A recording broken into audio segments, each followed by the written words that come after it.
Hoje é com alegria, satisfação, prazer que estão recebendo a visita do André Sobreiro, da cidade de Severina. Quantos quilômetros de Olímpia, André? Eu fui lá umas 2, 3. 15, pertinho. Grande divulgador do Doutrina, estava conversando com ele, a agenda dele é lotada. Mas hoje está aqui conosco, seja bem-vindo, é um prazer recebê-lo em nossa casa e fique à vontade. Boa noite a todos. Que Jesus nos abençoe, nos ilumine, nos proteja. Que a nossa fé, sempre alicerçada no conhecimento da doutrina espírita, sempre alicerçada no conhecimento do Evangelho, à luz do Consolador, nos fortaleça hoje, sempre e cada vez mais.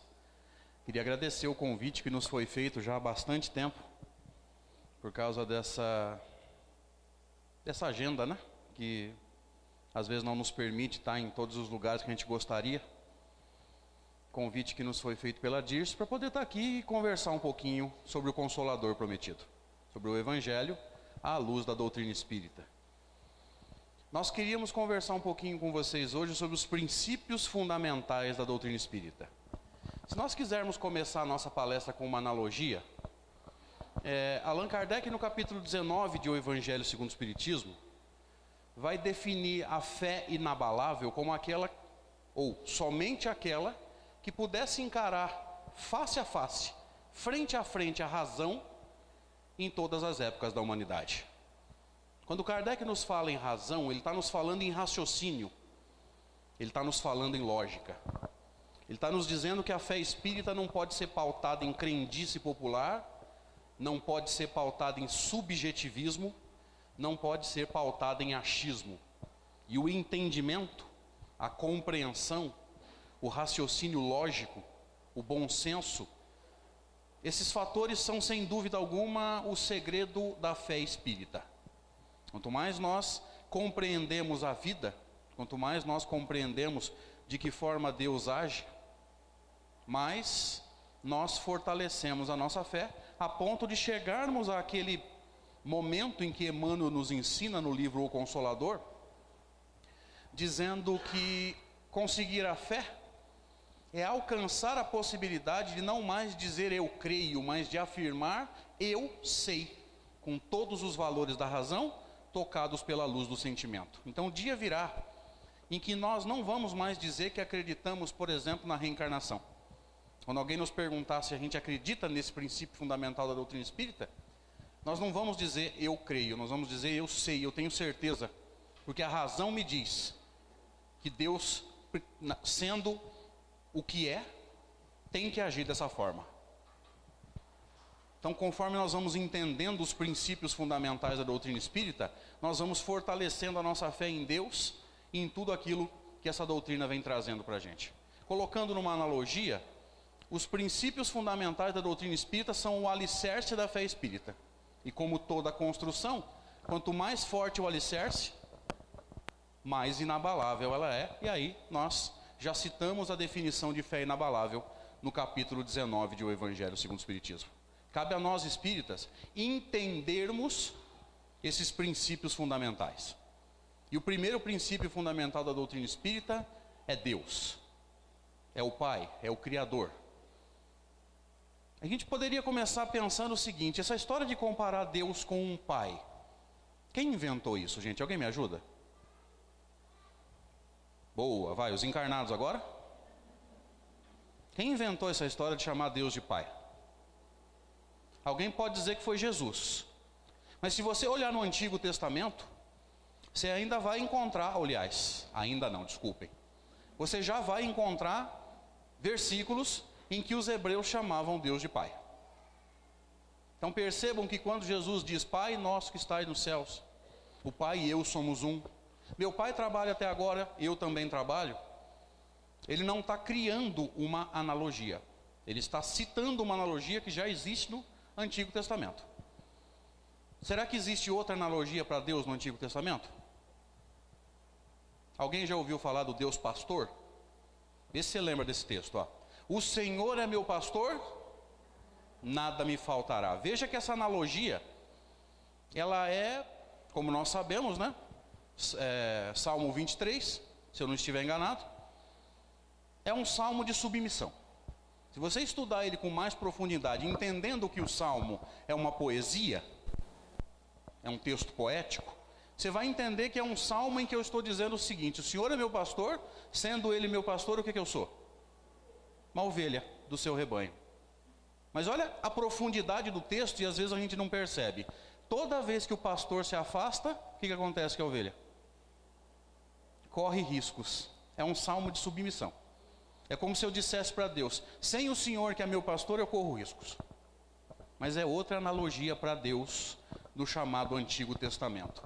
O importante nesse momento é, cada um de nós aqui precisa entender o mais profundamente possível qual é o Deus que a doutrina espírita está tentando nos ensinar. Vamos pegar alguns aspectos do Deus que a gente veio trazendo. Vamos tentar entender como esse Deus que a gente acreditou durante séculos, talvez durante milênios, não cabe no conceito de Deus da doutrina espírita. Vamos ver se alguém aqui se enquadra no que eu vou falar. Alguém aqui já rezou para Deus ajudar o seu time a ganhar jogo?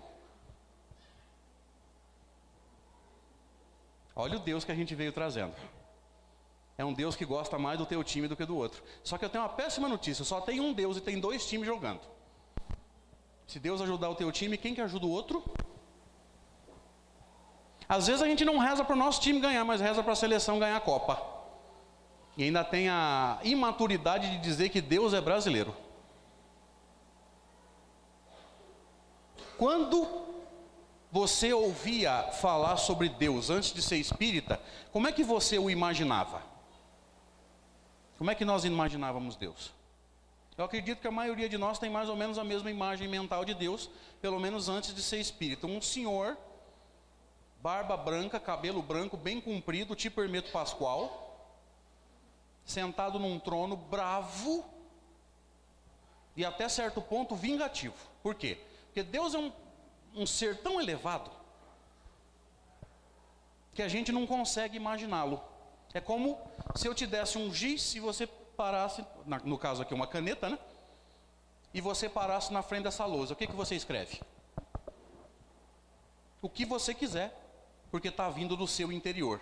Então a maioria de nós, como não consegue entender Deus, e isso está no Livro dos Espíritos, quando Kardec pergunta se nós podemos entender a essência de Deus, os Espíritos respondem que não, que ainda nos falta um sentido. Então, como Deus é tão abstrato para nós muitas vezes projetamos sobre Deus as nossas dificuldades e as nossas imperfeições. Então, se nós somos, eu não sei se alguém aqui é, além de mim, estressado, ansioso, às vezes sente até vontade de se vingar, mas graças a Deus a gente está controlando.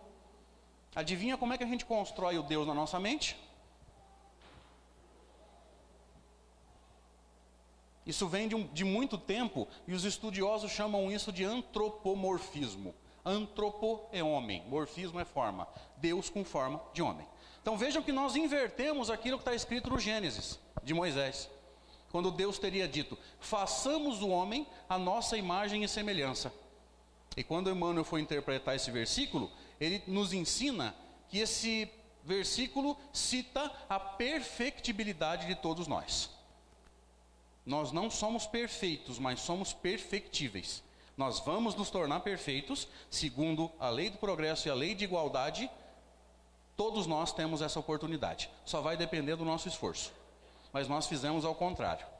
Como nós não entendemos a essência de Deus, na nossa mente nós criamos um Deus à nossa imagem e semelhança. Aí a doutrina espírita vem para mostrar um Deus completamente diferente. Tanto que ela define Deus, na primeira pergunta do Livro dos Espíritos, como a inteligência suprema. Suprema quer dizer inatingível. Porque se você buscar na filosofia mais profunda, você vai encontrar alguns dizeres extraordinários que confirmam isso. O principal diz assim: a criatura jamais igualará o seu Criador. Por isso que a inteligência de Deus ela é suprema, ela é inatingível. Não dá para nós. Isso nos remete a um outro texto de Allan Kardec, no capítulo 17 de O Evangelho segundo o Espiritismo, o capítulo chama Sede perfeitos. É quando Jesus diz, sede perfeitos como o vosso Pai Celestial é perfeito. Então ele usa uma analogia, ele usa uma figura de expressão, ele usa uma hipérbole, e Kardec vai dizer que isso não é possível, mas que nós devemos nos espelhar do amor de Deus. Mas é ali que Allan Kardec vai construindo o conhecimento e vai dizer o quê? E a gente não percebe, às vezes, pela linguagem velada que Allan Kardec usa. Existem dois tipos de perfeição no universo. A perfeição absoluta, que calha muito bem com a inteligência suprema, ela é exclusiva de Deus. Mas tudo que não é absoluto é o quê? Quem me ajuda? Relativo, ótimo. Então, se existe uma perfeição absoluta que é Deus, existe a perfeição relativa que é possível para nós, que não somos criadores em essência, que somos criaturas. Então, para pensar. Quem é o modelo de perfeição relativa que nos foi dado para a gente se espelhar? Questão 625 de O Livro dos Espíritos.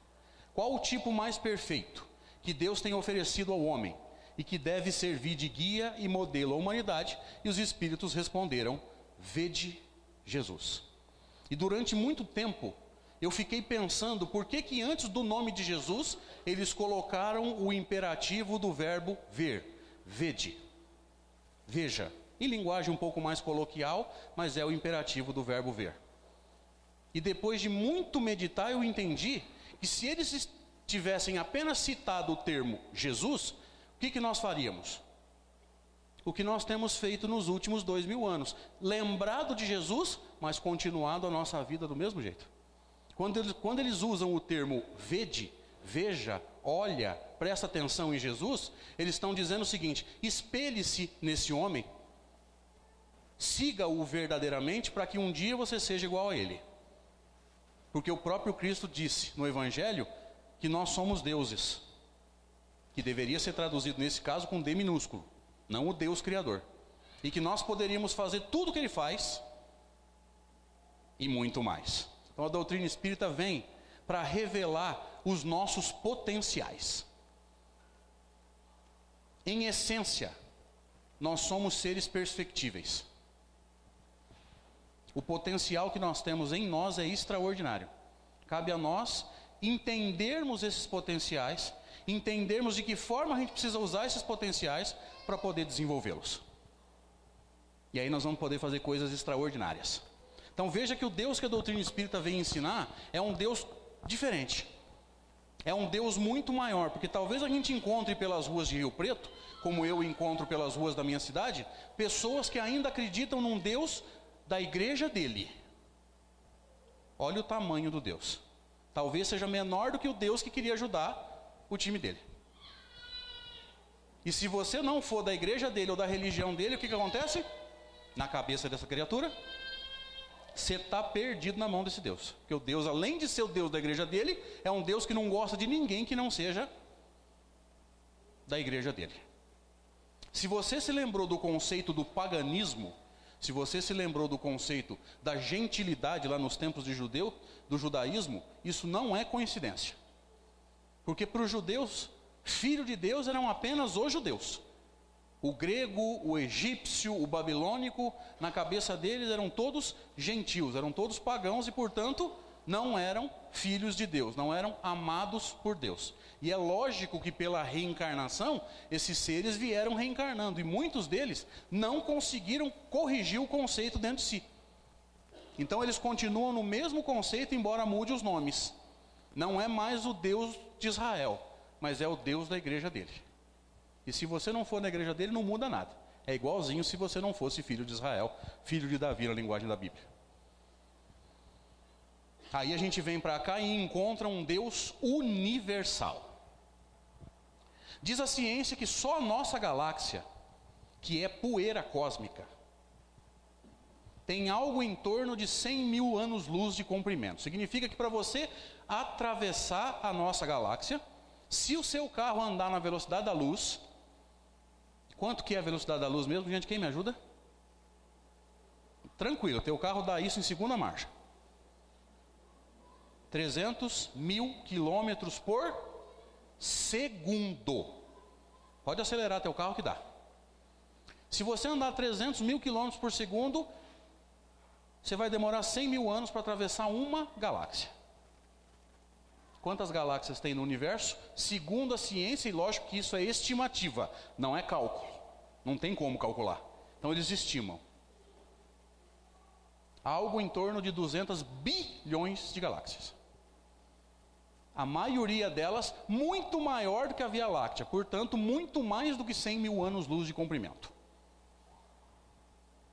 Mas quando a gente pensa em universo, eu me lembro de uma questão de O Livro dos Espíritos, na verdade, de uma resposta, quando os Espíritos dizem assim: Deus nunca esteve inativo. O que significa isso? Deus não tira férias, não tem feriado, não joga tricô, não joga truco, não faz tricô. Sempre ativo e sempre trabalhando. E por que isso é importante em termos de entendermos o universo? Porque a nossa ciência estima, não calcula, não tem como, a idade do universo em algo em torno aí de 13 a 15 bilhões de anos. Então vamos trabalhar com a hipótese desse número estar certo, que o nosso universo tenha algo em torno de 13 a 15 bilhões de anos. O que Deus ficou fazendo antes disso? Juntando elementos para explodir o Big Bang? Não dá. Porque isso aqui não pode ser fruto do Big Bang. O Big Bang é uma explosão, em tese. Só que o efeito foi inteligente demais para a causa ser ao acaso. Diz Allan Kardec, num dos trechos mais filosóficos da doutrina espírita, que todo efeito inteligente tem obrigatoriamente uma causa inteligente. O acaso não pode criar uma coisa tão bem feita. Então o que Deus ficou fazendo antes de criar o universo? Então percebam que a ciência já trabalha com um outro conceito, com o conceito de multiversos. O nosso universo, com 200 bilhões de galáxias, seria, numa analogia, uma bolha, dentre sabe Deus quantas bolhas, talvez maiores do que a nossa. Vou colocar numa outra analogia. O nosso universo, com 200 bilhões de galáxias, seria... Gente, pelo amor de Deus, não leva isso ao pé da letra, hein? Que vai dar confusão. O nosso universo, com 200 bilhões de galáxias, seria uma caixa de sapato num guarda-roupa de mulher. Quantas caixas de sapato tem lá? Deu para entender que eu estou brincando, né? Porque de vez em quando a coisa fica feia para o meu lado. Esse é o Deus que a doutrina espírita ensina. É um Deus que cuida disso tudo, não faz diferença.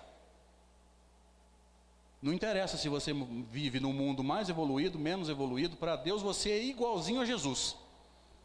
Não em termos evolutivos, mas o amor que Deus tem por você e por mim é o mesmo amor que Deus tem por Jesus. Claro que nós não estamos falando de nível evolutivo, por favor não me entenda mal. Mas Deus ama todo mundo por igual, lei de igualdade. Para Deus são iguais todos os homens? Sim.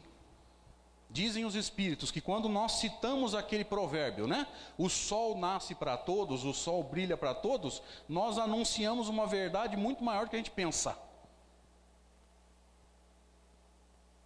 Então Deus nos ama, mesmo que a gente ainda seja imperfeito, pecador, ainda faça um monte de bobagem. Deus nos ama e está esperando a gente se arrepender para mudar de conduta e começar a caminhar na direção dele.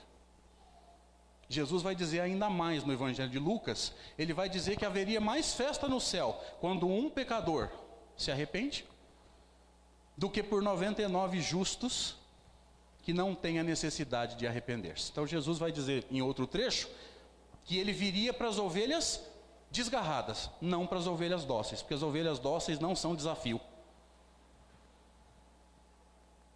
E vai dizer que os sãos, ou os saudáveis, não precisam de médico. Quem precisa de médico são os doentes.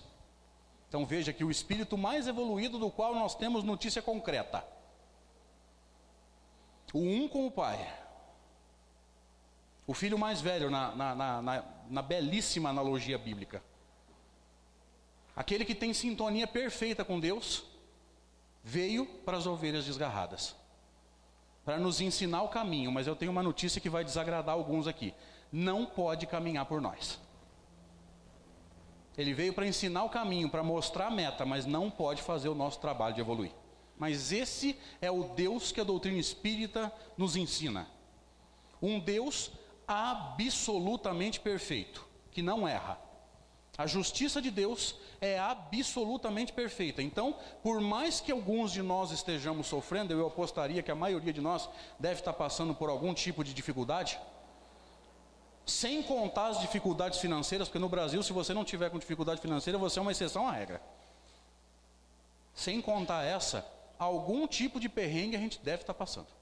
Familiar, profissional, saúde. Então, esse Deus universal, ou talvez multiuniversal, a crença nele, eu diria até, a certeza nele precisa fortalecer a nossa fé. Porque um Deus que cuida, no mínimo, de um universo todo, não pode ter esquecido de nós. Ele nos ama. Então, tudo que está nos acontecendo tem uma causa. E diz Allan Kardec no capítulo 5 de O Evangelho segundo o Espiritismo, que se Deus é justo, a causa tem que ser justa. Se alguma coisa injusta estiver acontecendo com a gente, nós vamos ter que voltar a acreditar num Deus que erra. E esse não é o Deus que a doutrina espírita nos ensina. O Deus que nós estamos encontrando, principalmente na codificação, nas obras de Allan Kardec, é um Deus absolutamente perfeito. Ele não esqueceu de nenhum de nós. E isso precisa fortalecer a nossa fé. A dor, essa que nós lamentamos tanto, infelizmente nós lamentamos, porque a gente precisa entender que dor, ela é ferramenta pedagógica, ferramenta de educação de filhos imaturos espiritualmente, e no caso de alguns de nós, até bastante rebeldes. Então a dor é uma necessidade relativa, porque quanto mais você amadurece, menos dor você precisa, mas ainda é uma necessidade. Por isso que um espírito amigo nos ensina no Evangelho segundo o Espiritismo, que a dor é uma bênção que Deus envia aos seus eleitos. Eu queria que levantasse a mão agora, aquele que enxerga a dor como bênção. Aquele que, quando está sentindo a dor, e é dor moral, não é dor física, viu gente? Dor física todos nós temos, e conforme a idade vai amadurecendo, vai se preparando. Você sabe quando que você descobre que você está amadurecendo em termos de idade? Quando você olha para o teu café da manhã e vê cada vez menos comida e cada vez mais remédio. Prepare-se, vai chegar. Mais cedo ou mais tarde chega. Nós não estamos falando de dor física, nós estamos falando de dor moral. Eu queria saber, quem daqui, quando a dor moral, quando o problema financeiro, quando um ente querido desencarna, quando a doença bate a nossa porta, enfim, qualquer forma de dor moral, se a gente consegue olhar para nós mesmos e dizer, graças a Deus. Conseguimos? Então a gente precisa entender melhor a doutrina espírita. Nós precisamos entender melhor qual é o Deus que a doutrina espírita nos ensina. E se você quiser entender por que nós somos bem-aventurados quando a dor bate à nossa porta, estude, não apenas leia, o capítulo 5 de O Evangelho segundo o Espiritismo.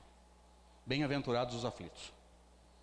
Porque é ali que Kardec vai com maestria, porque eu adoro os textos de Kardec, mas ali ele se superou. É ali que ele vai mostrar com maestria por que Jesus disse que nós somos bem-aventurados ou felizes quando estamos sofrendo. É ali que, filosoficamente, cientificamente, com uma clareza de raciocínio, uma construção de conhecimento irrefutável, Allan Kardec vai nos dizer que Jesus não errou ao dizer que nós somos felizes, bem-aventurados, ditosos, quando a dor bate à nossa porta. Por isso que ele começou o capítulo com um subtítulo chamado Justiça das Aflições. Porque se nós não entendermos que tudo que está nos acontecendo é justo, pode não ser agradável, mas é justo.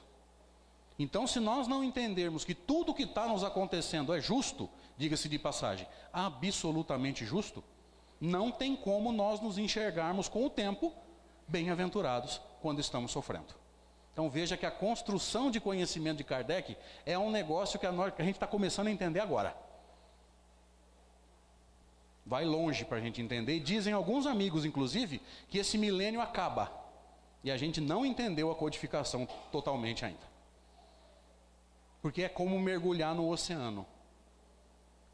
A gente vai aprofundando o mergulho, conforme a gente vai conseguindo mais segurança e mais maturidade no mergulho. Então, a cada vez que a gente lê um texto de Kardec, você encontra alguma informação, alguma interpretação que você não tinha visto. E é assim que tem que ser.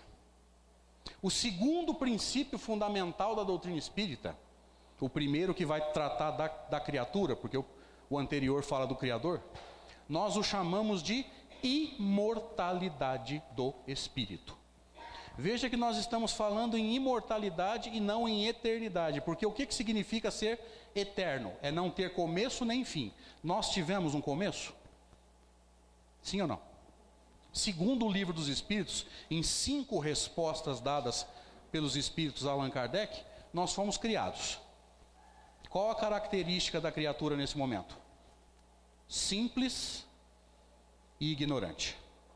Então, se nós fomos criados, nós não podemos ser chamados de eterno, se você for usar a acepção certa da palavra. Nós deveríamos dizer sobre nós mesmos imortais. E a imortalidade do espírito foi discutido em vários pontos da codificação, mas principalmente, acho que o texto mais fácil de nós entendermos é o capítulo 2 de O Evangelho segundo o Espiritismo, que Allan Kardec chamou de Meu Reino Não É Desse Mundo, e fica muito fácil deduzir a imortalidade se você pensar que o reino de Jesus não é desse mundo. Se o reino de Jesus não é desse mundo, é aonde?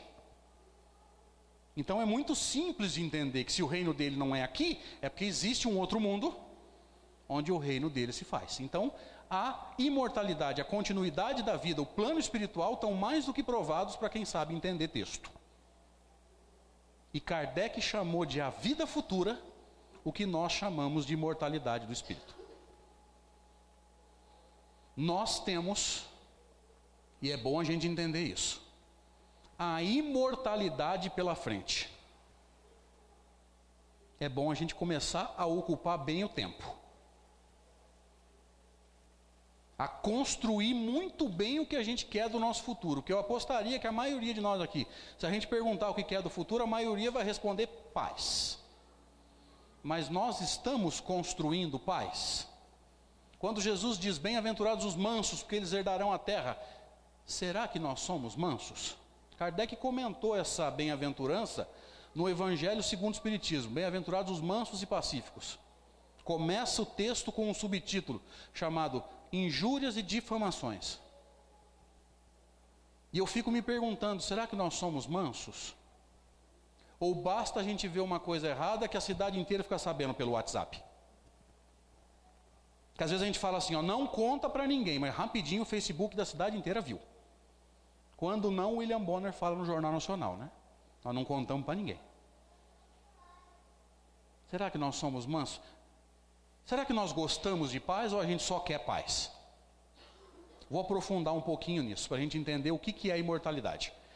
Se você acordar essa noite, segunda para terça, sei lá, vou chutar, 4 horas da manhã, perdeu o sono. Aí tu rola na cama, não dorme. Aí você levanta. Qual a primeira coisa que você faz? Não é aquela pegadinha de abrir o olho, viu gente? Calma. Sabe por que isso é importante? Vocês conhecem alguém ou já fizeram isso? Quando a pessoa perde o sono, a primeira coisa que ela faz é ligar a TV? Ligar um rádio? Ligar a TV, um computador, um celular, um WhatsApp? Sabe por que a gente faz isso? De uma forma geral, né? Claro que sempre há exceções. Porque quando silencia o exterior, e eu quero acreditar que 4 horas da manhã, 5 horas da manhã, embora não seja o silêncio absoluto, a cidade está mais calma. Tem menos carros passando, não tem gente ouvindo música no carro, não tem televisão ligada, enfim, a cidade está mais calma. Quando a gente silencia o exterior, a gente começa a ouvir um outro barulho que às vezes incomoda. O barulho de dentro. Aí a gente vai entender por que tem gente que não consegue ficar sentado aqui ouvindo essa musiquinha de vibração que eles tocam. Vocês já ouviram alguém falar assim, nossa, que música triste? Não é triste. É uma música que estimula a interiorização. Mas como a maioria de nós é como Jesus falou no Evangelho, né? Lembra? Vós sois sepulcros. brancos por fora, cheios de podridão por dentro. Como a gente ainda tem esse movimento de lixo mental e lixo emocional por dentro, basta silenciar fora, a gente começa a ouvir o que vem de dentro. Quando a gente começa a ouvir o barulho de dentro e ele incomoda, o que nós faz? Faz barulho fora para tirar a atenção. Olha como que o barulho de dentro e os sepulcros caiados por fora e cheios de podridão por dentro, calha com perfeição. Por que não sei se aqui em Rio Preto é assim, por que a gente adora prestar atenção na vida dos outros? Porque se a gente olhar profundamente para nós, o que a gente vai encontrar? Então é mais agradável olhar para a vida do outro. O outro erra, o outro faz, o outro não sei o que, o outro, né? Porque se a gente olhar para a gente vai encontrar essa podridão. E aí a gente decepciona. Então é mais cômodo, é um movimento natural, inconsciente e cômodo, zona de conforto, olhar para a vida alheia. Então, se a gente quiser fazer esse movimento de purificação por dentro, a gente precisa entender. Nós somos imortais. E a certeza da imortalidade da alma precisa apaziguar o nosso coração. Vou fazer uma pergunta, dependendo da resposta de vocês, eu sigo por esse caminho, talvez não. Tem algum ansioso aqui? Não, o índice de ansiedade é baixo, né? Por que nós somos ansiosos em essência? Dizem alguns estudiosos que a ansiedade é a nossa humildade doente. Essa frase é de Sérgio Felipe de Oliveira, aquele estudioso da mediunidade lá em São Paulo, à luz da medicina, à luz das obras de André Luiz, à luz de Allan Kardec, né, do livro dos médiuns. Humildade doente. Eu não ia nem tocar nesse assunto, não está na linha de raciocínio. Mas como essa frase do Sérgio Felipe me ajudou muito, eu acho que eu posso ofertar para vocês. Quantas vezes a gente se pega num lugar com a cabeça em outra? Alguém está aqui com a cabeça longe daqui? Alguém aqui faz 3, 4, 5 coisas ao mesmo tempo? Entenderam agora por que Jesus fala assim no Evangelho? Vinde a mim todos vós que estáis aflitos e sobrecarregados. A sobrecarga é opção nossa. Quantas vezes a gente se preocupa em agir fora da nossa alçada? Eu tenho um exemplo assim, muito claro disso. E que ninguém se ofenda, pelo amor de Deus. Vocês já viram alguma mãe que liga para o filho de 50 anos e fala assim: você está se agasalhando? Você está se alimentando?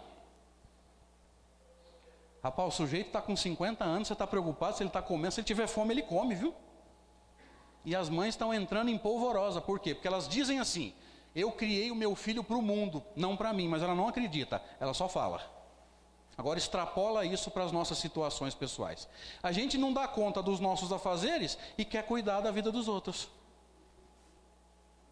A gente tem um raio de ação minúsculo, porque todo ser imperfeito tem um raio de ação pequeno. O raio de ação de Jesus é imenso. É um planeta todo, em consonância com os outros planetas do sistema. Mas o raio de ação de seres imperfeitos é minúsculo. Gente, é a parábola dos talentos. Cada servo recebeu um número X de talentos segundo a própria capacidade. Se eu sou imperfeito, meu raio de ação é pequeno. Mas às vezes eu quero agir fora dele e não dou conta. Entenderam a humildade doente? É a nossa arrogância de achar que é melhor que os outros. Eu me lembro, quando eu falo em arrogância, eu não sei se isso serve para mais alguém, para mim serve, de um texto que nem é um texto espírita, mas é outro material que me ajudou muito a entender erros que eu estava cometendo. Rubem Alves, um grande escritor, ele escreveu um texto. Se alguém conhecer o texto, por favor, levante a mão. Chama Escutatória. Alguém conhece? Vou resumir. Ele diz assim: já vi anunciados muitos cursos de oratória. Nunca vi anunciado um curso de escutatória. Pensei em abrir um curso de escutatória, mas acho que ninguém se matricularia. Porque escutar exige humildade. Agora eu vou sintetizar. E isso serviu muito para mim. Eu espero que não sirva para mais ninguém aqui. No fundo, a gente é tão arrogante que quando uma pessoa está falando, eu não estou ouvindo, eu estou formulando a resposta. Serviu para mais alguém? Veja, a gente não tem nem capacidade de ouvir. Porque no fundo a gente se acha tão melhor do que o outro, que enquanto ele está falando eu não estou prestando atenção, eu já estou pensando como é que eu vou refutar o argumento dele. Vê se a gente se acha. Serviu para mais alguém? Eu levei uma pedrada na cabeça quando eu li isso. Eu falei, esse cara é espírita, eu não sabia. É da arrogância. E a certeza da imortalidade do espírito tem que nos apaziguar, gente. Emmanuel diz assim, pena que eu não lembro aonde. O dia em que nós tivermos certeza absoluta da imortalidade do espírito, do amor de Deus, o nosso coração apazigua. Porque se nós somos imortais, por que nós estamos com pressa? E eu não sei quanto a vocês, mas eu vivo com pressa. Olhando para o relógio o tempo todo. Se nós somos imortais, para que pressa? Faça tudo bem feito. O que não der para terminar, você é imortal. Quantas encarnações você vai ter para frente? Não é que você esteja empurrando para a próxima encarnação. Aí não, aí é irresponsabilidade. Mas se você tentou e não conseguiu, ou você deu prioridade para alguma coisa e não deu tempo de ajeitar a outra, e ficou para a próxima encarnação, Deus não se importa. Porque não foi irresponsabilidade. Foi apenas uma questão de prioridade. Espírito imortal não pode ter pressa. E o dia que a gente acreditar nisso, o dia que a gente tiver certeza da imortalidade, o nosso coração apazigua. Ah, mas André, o mundo exige, mas é a gente que está cedendo às exigências. Que é outra característica da humildade doente. Todo mundo aqui sabe falar não? Ah, preciso. Não, não posso. Ou a gente vai falando sim e vai pegando mais compromisso do que dá conta, porque a gente não quer ficar mal com a pessoa, ó a vaidade. A gente quer estar bem com todo mundo. Alguém mais aqui faz isso? Além de mim? Interessante, né? A imortalidade do espírito tem que acalmar o nosso coração, gente. Você não vai deixar de existir. Aconteça o que acontecer. Crise financeira mundial. Terremoto, tsunami, o máximo que pode acontecer é você desencarnar. Mas não vai morrer, porque você é imortal. E fica tranquilo, se alguma coisa te levar a desencarnar, que não for responsabilidade sua, porque se for responsabilidade sua é suicídio. Direto ou indireto, consciente ou inconsciente, não vou entrar nisso. Se não for responsabilidade sua, fica tranquilo. E você vai ter novas oportunidades, centenas, talvez milhares. Apazigua o coração. O terceiro princípio fundamental da doutrina espírita, nós o conhecemos como a comunicabilidade entre os planos. Sabe por quê? Porque Deus não isola quem se ama. O teu ente querido ou o meu ente querido que partiu, entre aspas, capta o que nós enviarmos para ele. E se nós tivéssemos um pouquinho mais de sensibilidade, não só no sentido mediúnico, mas também no sentido de apaziguar a mente para ouvir o que eles dizem, nós perceberíamos que talvez eles estejam perto de nós. Deus não separa quem se ama.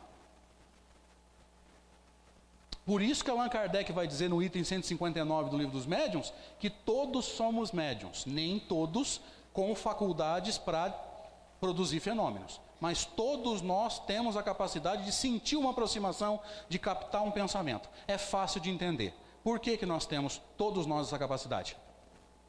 Nós estamos encarnados, mas deixamos de ser um espírito imortal? Sim ou não? Não. Significa que espírito se comunica com espírito, mesmo que um esteja encarnado e o outro desencarnado. Entenda uma regra, teu corpo te limita, mas não te bloqueia. Por isso que existe um capítulo no Livro dos Espíritos, chama-se da emancipação do espírito. O espírito encarnado age no plano espiritual.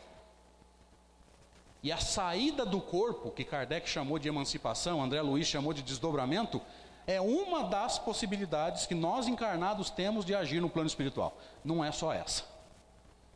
O corpo limita, mas não bloqueia. Não é um limitador absoluto, é um limitador relativo. Então todos nós podemos interagir. Se você acredita ou tem certeza que tem um protetor espiritual, comumente nós chamamos de anjo de guarda, mentor espiritual, guia, enfim, significa que de alguma forma ele tem que falar com a gente. Se você não o vê, não o ouve de forma ostensiva, presta atenção no que a tua mente diz. Mas muito mais do que a mente, presta atenção no que o teu coração diz. Porque Deus fala conosco pelos sentimentos. Não é apenas pelo pensamento. Mas o fato é que os dois planos, físico e espiritual, nunca estiveram isolados. E se alguém disser assim, esse negócio de conversar com o morto é mentira, que a gente ouve muito isso, é só você perguntar por que Moisés proibiu a comunicabilidade lá em Deuteronômio 18, capítulo 18. Porque se isso não existisse, precisaria proibir? Me ajuda. Você só proíbe alguma coisa que existe. Então a proibição prova a possibilidade. É só parar para pensar. O quarto princípio fundamental da doutrina espírita, Kardec chamou primeiramente de pluralidade das existências. Depois ele usou um termo mais simples, já principalmente no Evangelho segundo o Espiritismo. Nós o conhecemos como reencarnação. A necessidade de voltar ao plano físico, que não é o principal. Diz a questão 85 de O Livro dos Espíritos, que o plano espiritual é o principal na ordem das coisas, porque ele preexiste e sobrevive a tudo. Nós viemos de lá e vamos voltar para lá. A gente passa pela carne, passa pelo plano físico, para quê? Nós gostaríamos de limitar a nossa conversa sobre a reencarnação a isso. Qual o objetivo da reencarnação? Porque ainda há espíritas, Lúcio, dizendo que a gente reencarna para pagar dívida. Não, eu vim aqui para pagar as minhas dívidas reencarnatórias, porque na cabeça dele, Deus não é inteligência suprema, Deus é um agiota. É um carnê das Casas Bahia, que só sabe cobrar. Não é esse o Deus que a doutrina espírita ensina. O Deus que a doutrina espírita ensina é um Deus de amor. E se é um Deus de amor, nós viemos aqui para quê? Amadurecer. Em linguagem mais doutrinária, mais técnica, o objetivo primário da reencarnação é evoluir. O objetivo é todos nós sairmos daqui em condições espirituais. Condições materiais é outra história. Desde que o dinheiro não seja o seu móvel de vida, desde que o dinheiro não seja o seu Deus, ele não é problema nenhum. Então você pode ganhar desde que seja honesto e desde que você não se mova por ele o tempo todo. É isso que Jesus diz. Vós não podeis servir a dois senhores. Você vai dar preferência para um e fazer pouco caso do outro. Vós não podeis servir a Deus e a Mamon, que é uma palavra aramaica que significa riqueza. Ou seja, ele diz assim, vós não podeis servir a dois senhores. Quem é que servia o senhor naquele tempo? Você pode pensar assim, é um empregado, mas empregado nos remete a quê? Carteira de trabalho, férias, 13º. Não, eram escravos mesmo. Sintetizando, o que Jesus disse? Você não consegue ser escravo de Deus e escravo do dinheiro ao mesmo tempo. Você vai dar preferência para um e fazer pouco caso do outro. Você não consegue ser fiel a Deus e ao dinheiro ao mesmo tempo. Então, se você for fiel a Deus, você vai usar bem o dinheiro. Tem algum problema nisso? Nenhum. Desde que o seu dinheiro seja honesto. Então percebamos que crescer no sentido material, no sentido de conquistas materiais, desde que seja honesto e que essas conquistas materiais não sejam o objetivo da vida, tem problema. Tanto que a gente vai conhecer pessoas que têm uma condição financeira muito boa, mas continuam o quê? Humildes, centradas e sabem que o que ela tem hoje, ela pode não ter amanhã. Basta Deus falar, tira, ele não está sabendo usar. Isso é sabedoria. Isso é um amadurecimento espiritual. Nós viemos aqui para progredir. Para sair daqui em condições mais avantajadas, vamos dizer assim, no sentido espiritual. Para sair daqui mais maduros. E a partir do momento em que nós sabemos que a lei de Deus se resume ao amor, amadurecer espiritualmente em essência é fazer o quê? Amar. E Jesus ainda coloca isso na prática. Fazei ao próximo só o que você quer para você, que é um movimento dificílimo para nós, porque eu vou ter que me colocar na posição do outro e pensar, será que ele vai gostar? É muito difícil para nós por causa do chamado egocentrismo. Jesus nos deu um exemplo disso e a gente não percebeu. Parábola do bom samaritano. Diz Jesus que um homem descia de Jerusalém para Jericó e foi assaltado. Mas antes da parábola, tem uma pergunta que vai nortear esse trecho. Um doutor da lei pergunta para Jesus assim: Senhor, qual o maior mandamento da lei? Jesus responde que amarás a Deus acima de todas as coisas, ao teu próximo como a ti mesmo. O doutor da lei fez uma outra pergunta para Jesus. Alguém lembra qual foi? Quem é o meu próximo? Ou seja, eu estou aqui, quem se aproxima de mim? Deu para entender o raciocínio? Gente, me ajuda, por favor. Eu estou numa posição de segurança, quem é que vem a mim? Aí ele conta a parábola. No final da parábola, Jesus faz uma contra-pergunta. Alguém lembra qual foi? Quem é o próximo daquele que foi assaltado? O que Jesus está dizendo? Coloca ele no centro, porque é ele que está precisando de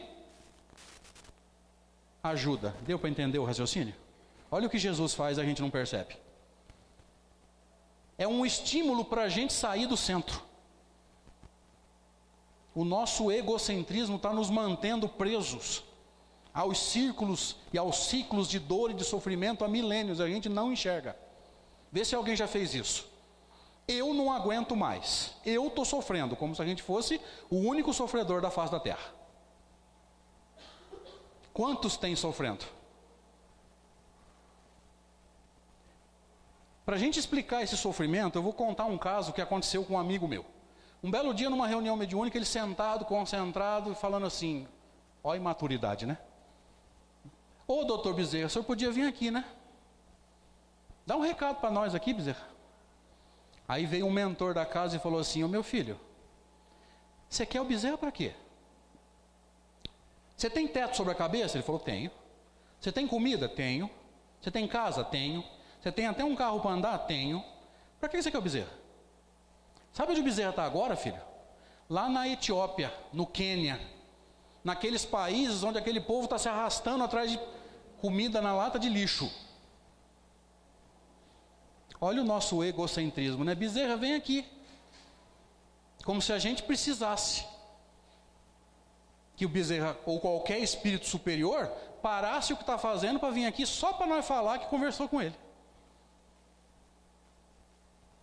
Pensa nisso. Alguém aqui acha que reclama de barriga cheia? Essa pergunta precisa ressoar na nossa mente.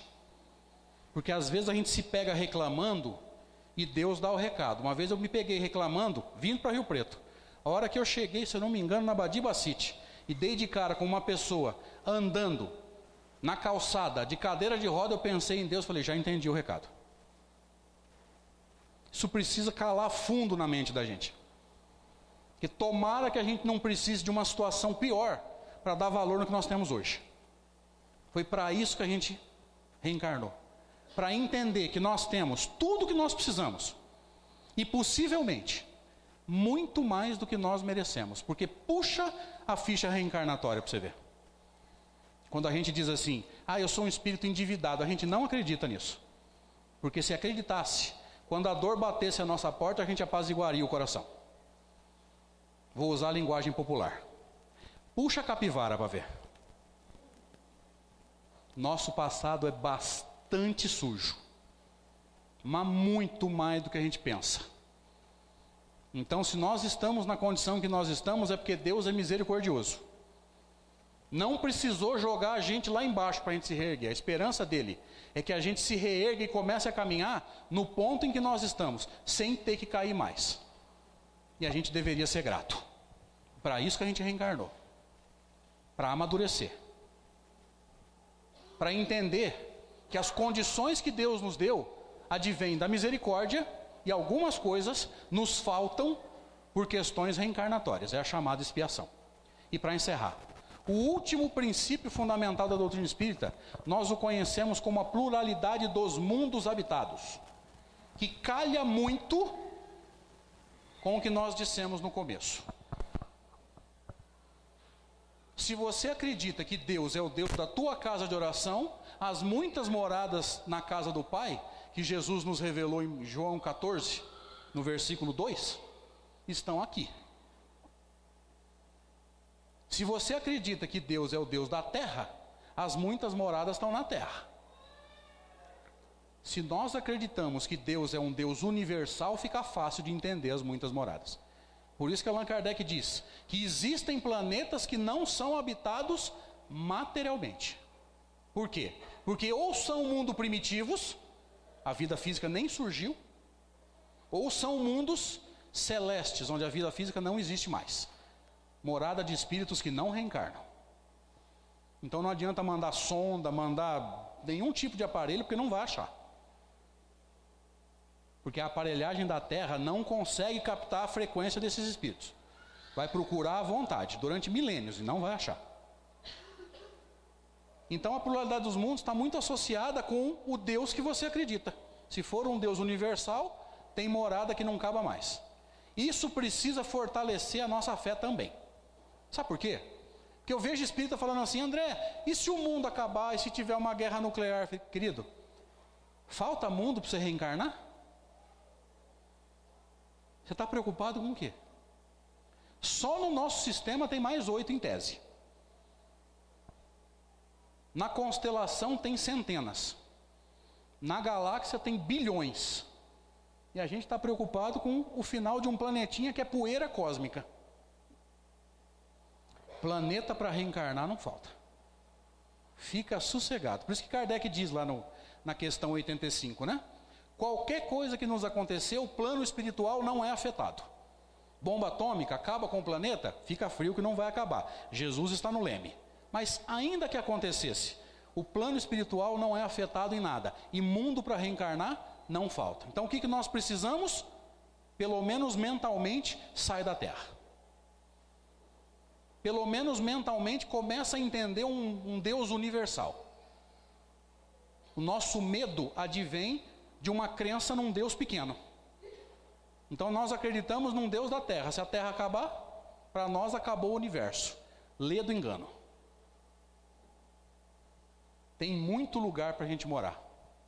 E quando nós formos pessoas melhores, quando o Evangelho habitar definitivamente o nosso coração, a gente vai morar em lugares muito melhores. Sabe por quê? Porque a gente vai ter sintonia com esses lugares. O problema todo é o quê? Nós estamos esperando o mundo de regeneração. Mas eu queria pensar, se ele chegar amanhã, nós temos sintonia com o mundo de regeneração? Ou a gente vai achar ele meio sem graça? Porque eu sinto muito te dizer, mas mundo de regeneração provavelmente não tem nenhum tipo de bebida alcoólica. Não tem carnaval.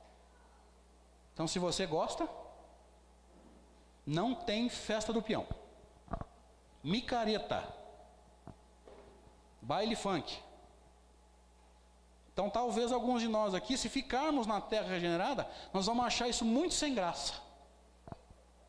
Por isso que eu perguntei lá atrás, nós queremos paz, mas gostamos de paz?